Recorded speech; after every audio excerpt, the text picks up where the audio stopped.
Šajā prezentācijā apstīsimies, kā strādā datu imports no Excel faila uz mFiles sistēmu. Vispirms atveram mFiles sistēmu un aplūko, vai mums šeit ir kādi ieraksti. Mēs redzam, ka arhīvu ierakstu mums šajā sistēmā pagaidām nav.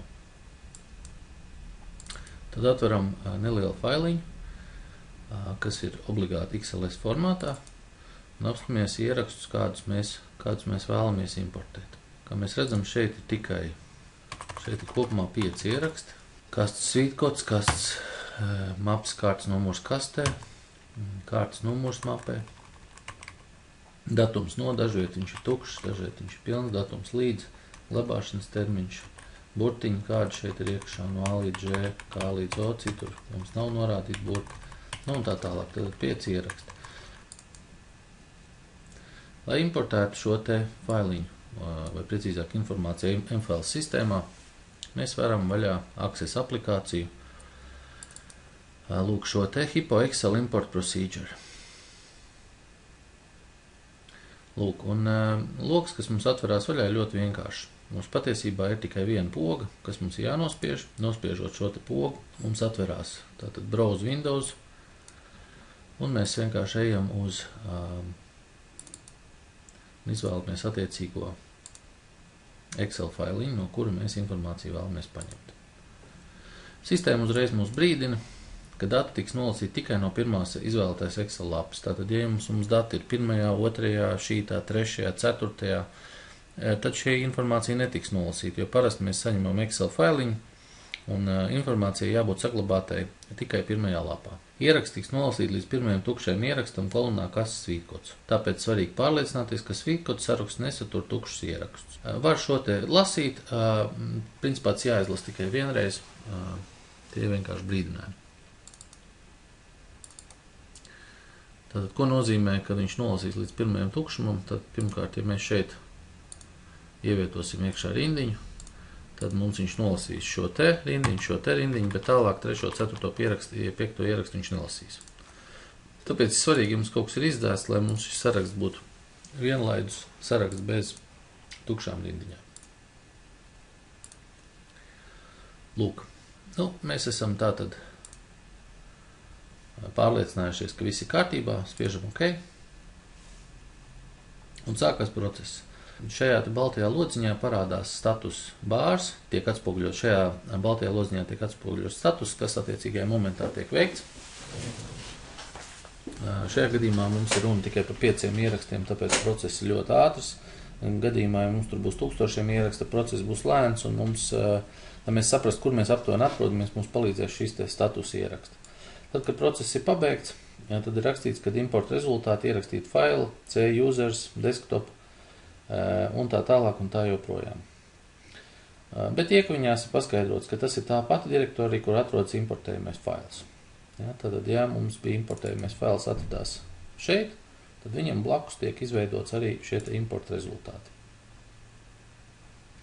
Faila nosaukums ir sekojoši importa rezultāti, tālāk seko datums, diena, tad tas ir 2. janvārs, 2. janvārs pulkstens 10:21 minūtē. Ja mēs atveram vaļā visas pēc kārtas, mēs redzam, ka ir ielasījušies 5 dažādi ieraksti.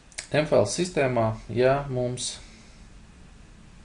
ir norādīts izvēlēt show properties pane, tad mēs arī šīs properties šajā laukā lejā redzam. Tātad noklikšķinot vienreiz uz jebkuru ierakstu, atverās properties pane, kurā mēs redzam katram arhīvu ierakstam piesaistītos parametrus.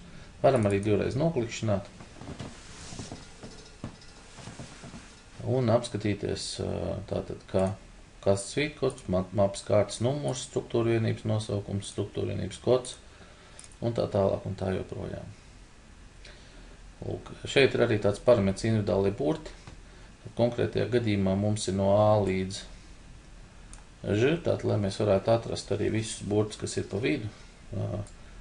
Te vienkārši tiek piešķirt viss pēc kārtas, burti, kas atrodas starp burtu no līdz burtam līdz. Piemēram, šeit no burta līdz burtam nekā nav, līdz to arī individuālie nav. Šāda situācija. Tāda lieta, ja mēs šobrīd, mēs vēlreiz noklikšķinot OK, mēs redzam, kad ir apstrādāti 5 ieraksti, MFL sistēmā atrast 0 dublikātu, un tie otrais nav formēti. Izveidot jaunu 5 ierakstu. Tātad, ja mēs atceramies, tad MFL sistēmā mums neatradās neviens arhīva ieraksts, un tāpēc no 5 piedāvātiem ierakstiem ir izveidot visi 5. Sistēma ļauj, gadījumā, ja mums ir daudz ierakstu, un mēs esam pārtraukuši procesu, kaut kādā brīdī šo te procesu atjaunot. Tad izvēloties šo te pašu failu vēlreiz, mēs ejam procesam cauri, apstrādājam ierakstu 2, 3, 4 no 5. Atkal tiek izveidot rezultātu tabulas, šodien tas ir 2. janvārs, 10:24 minūtēs. Apstrādāt 5 ieraksti, MFL sistēmā atrasti 5 dublikāti. Tad faktiski visi 5 ieraksti jau atradās mūsu sistēmā, jau pirms tam, un tāpēc tie otrais nav formēti, izveidot jaunu 0 ierakstu. Pamēģināsim izdēst 2 ierakstus, atstāt tikai 3. Un vēlreiz palaist šo te pašu failiņu.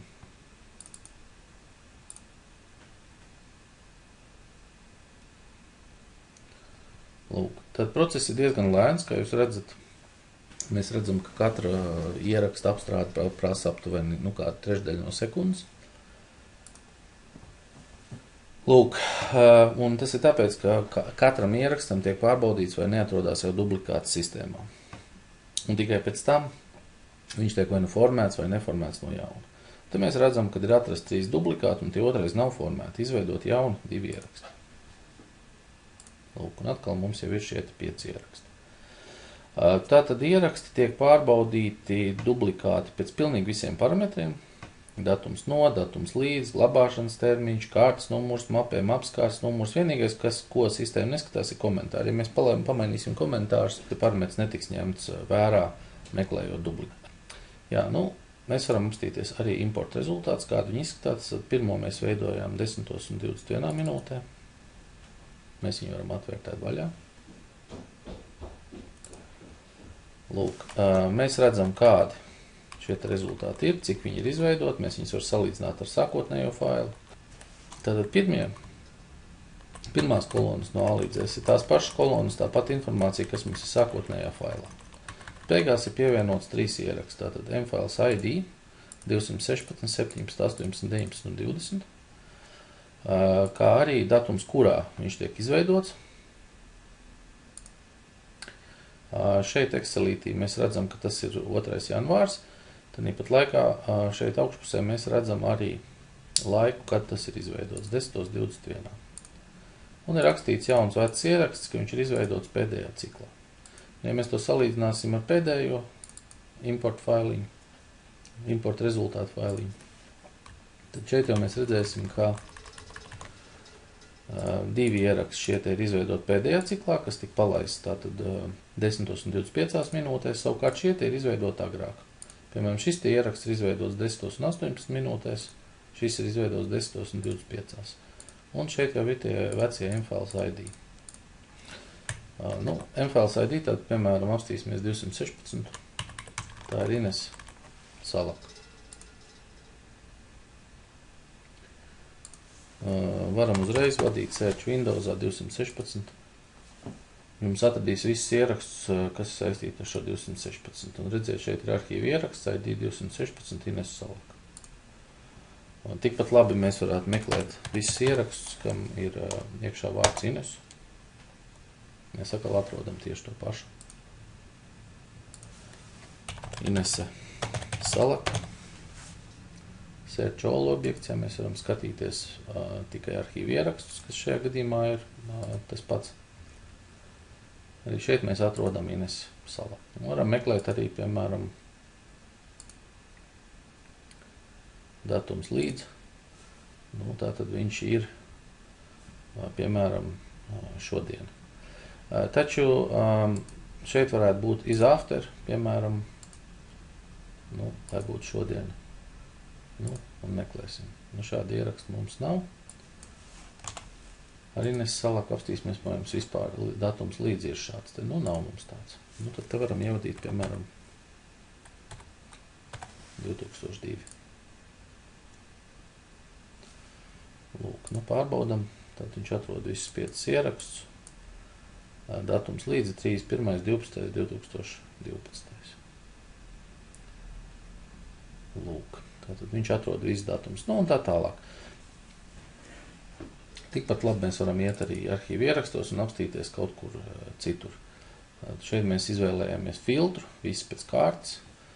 Tie nav folderi tradicionāli, tātad jebkurš arhīvu ieraksts var teorētiski atrasties jebkurā no šiem te filtriem. Pēc iekļautiem individuāliem burtiem.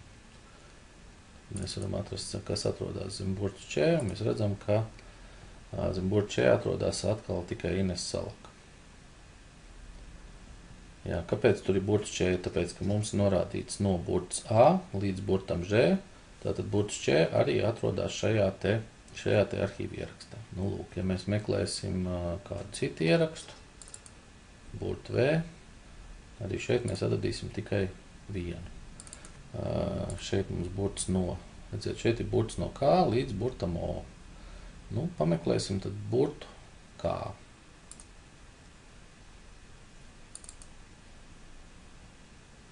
Un tad pēc burta K. Nu, šeit jau mēs atradīsim gan Regīnu Voronu, tāpēc, ka Regīna ir burta, kas šeit iekšā, un arī Ines Salaka, jo šeit ir burts no A līdz Ž, tad mēs atrodam 2 ierakstus. Principā meklēt mēs varam gan šeit, nu, arī nevaram atrast neko. Tad mēģināsim vēl kārdu ielikt.